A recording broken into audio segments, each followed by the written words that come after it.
One Punch Man Season 3 finale was decent. I think it had some very cool moments in terms of the animation, although there was a lot of problems direction-wise that was egregiously making scenes awkward sometimes. Some fights was very limited, some had moments, and Saitama vs Orochi had probably the best sequence of Season 3. I think you can guess who did it. With a part 2 announced, and Nagai is still gonna be the director for it since it is slated for 2027.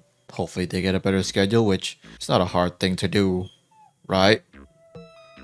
Right? Also, there was a very important information now that we know. There was a director that was supposed to be the actual director for Season 3, but mid-production, he just quit for some reason. I don't know, some people saying health issues, and some say because the production was that bad, he left.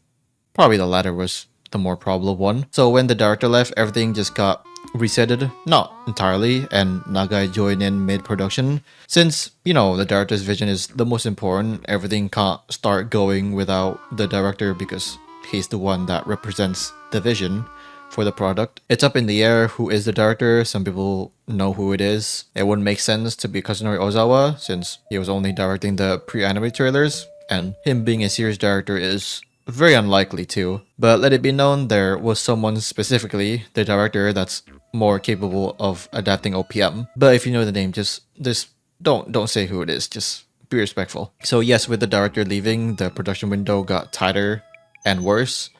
Way worse. This episode was storyboarded by Shinpei Nagai and directed by Nana Fujihara and Yoshiyuki Nogami. Regulars and JC staff. The AD list, not the best, but I don't have to point out the AD list. We all know the schedule is horrid, and my fucking god, the studios. This is normal, by the way, don't worry about it. Studios having a couple of their in-house staff to work on other projects is normal. It's good for the studio that's making the project, and it's also good for the studio putting some of their in-house staff doing like doga or whatever, because they get money on the side. The episode could have been better overall if the direction was not making scenes awkward at times. I think the first half was very frantic and awkward. The use of the music just skips to the next one, and another one, then another one. It's weird, the pacing of the cuts are bad. Again, this happens a lot in Season 3. Scenes should have gotten some breathing room, but it just abruptly cuts. I've explained that some badly edited scenes, like just the cutting to different scenes, can just be done badly, or the intended cuts was not everything in the end product because they had to cut some of the original layout to even make it to the broadcasting. There was some out of ordinary shot composition and color disco. Woo! Drawing quality wise, it's pretty consistent, I guess. Darkshine looks like he injected fucking 20 steroids in one sitting, and other characters were nice looking. Nothing too bad. Tatsumaki and Goro stuff, nicely drawn. I think this panel was okay. Adapted the vacuum sealed outfit that she loves so much. The only weird thing about it is the boobies. It just looks like breast padding rather than actual Tatsumaki's titties. In the manga, everything feels connected, but this one is disjointed. Very commendable that Orochi is all 2D besides the shitty VFX, destroying the CG in the preview pictures, but it's not. Very crazy detailed. In terms of animators, there's some good names in this episode, and the in-house staff from JC are here too. There's a cut in Gums versus Pega that was kinda nice. The only notable fights that we could talk about should be Saitama versus Orochi, but Goro versus Tatsumaki. There was some nice stuff, although the fight is just mostly stills and effects. The effects were decent at times, but I think the best cut here is by Waters. Goro getting spiraled around Uzumaki style, and the slow-mo here was very nice. The blood slowly spewing around. The little interaction, well, can't really say little interaction since Pochi got ground pounded. The character acting is well done here by Okaku. The fluid and comedic nature of it. The little action was nice too. The smearing work and effects as well. Love the perspective shots. Going to the Saitama versus Orochi fight, the effects were nice beside the weird ones.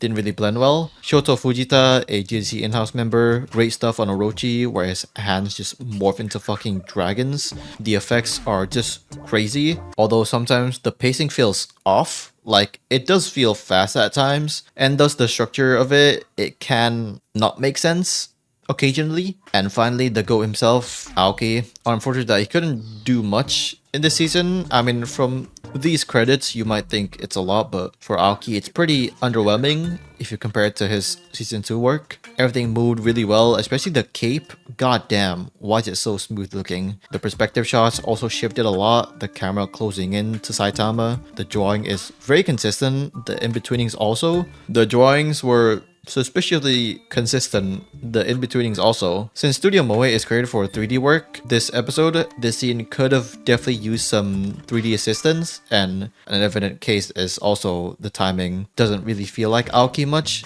The smearing and shading are very Aoki coded. Not saying he hasn't done like more smooth like animation. I mean, just look at his Eden Zero work. But I think I would preferred his very timing dependent style, like in Railgun or Danmachi. Nevertheless, this scene is great, and again, Orochi is in 2D. The storyboards also, Saitama just jumping around on Orochi's tentacles.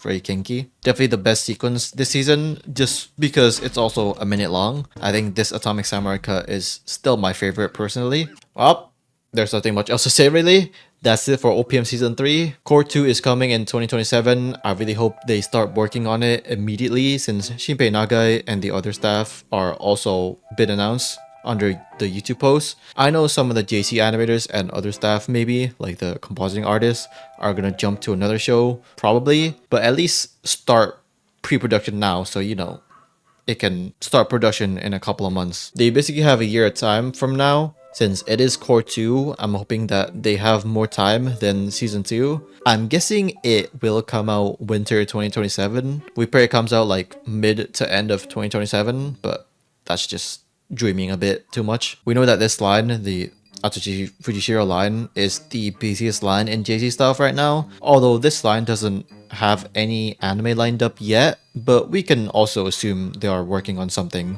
behind the scenes that's not announced yet. We don't know, maybe Pat Labor could be in Fujishiro, this idol Korean Jungkook, what's it? Okay, that's gotta be racist. Thing could be Fujishiro, and oh, never mind.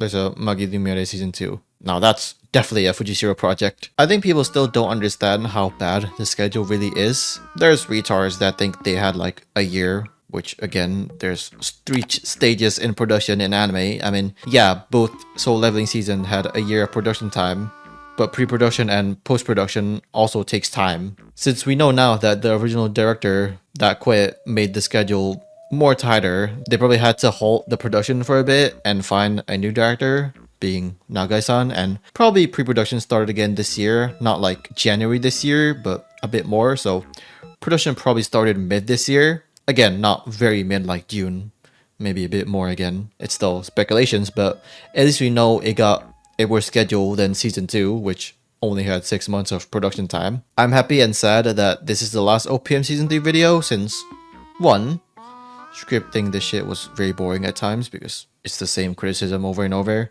2, the views was good. And 3, the money was good. The finale didn't really feel like a finale, maybe because the direction was not good. That's also probably a big factor of it. Some moments was good, and some were disappointing in my opinion. If you guys like the video, leave a like. If you hate it, leave a like. Comment down below what thoughts about this episode or the whole season. And yeah, hope you guys enjoyed the video. See you guys next time.